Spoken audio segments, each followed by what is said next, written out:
My dad really was the key to all of that. I played hockey and netball in school and was pretty sick of them by the time I was coming to college.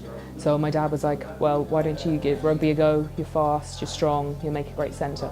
He got that a little bit wrong, but you know, I spent 5 years in college sort of playing in the centres and then moved to prop.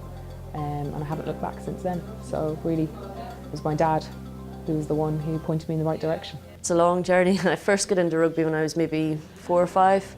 I came from sort of a rugby family, so grew up watching Ulster, and my dad used to play, and you know, so I got into the mini rugby and just was hooked from the word go, you know, and then obviously hit a certain age and had to join a women's team, and I found that quite difficult leaving the atmosphere of all the boys, because I was like one of the boys.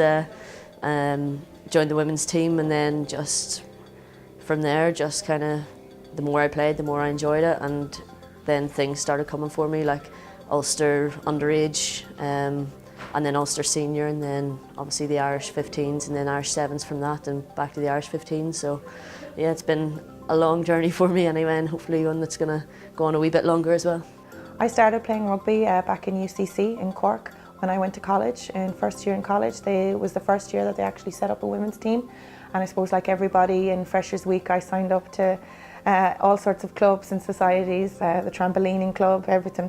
And I just went out and had an absolute ball the first night. I hadn't a clue what was going on, hadn't a clue for about 2 years really what was going on. Some might say I still don't have much of a clue, but and really enjoyed it. As I said, it was the first time that the club was there in UCC, so that was fantastic to be a new player in a new setup.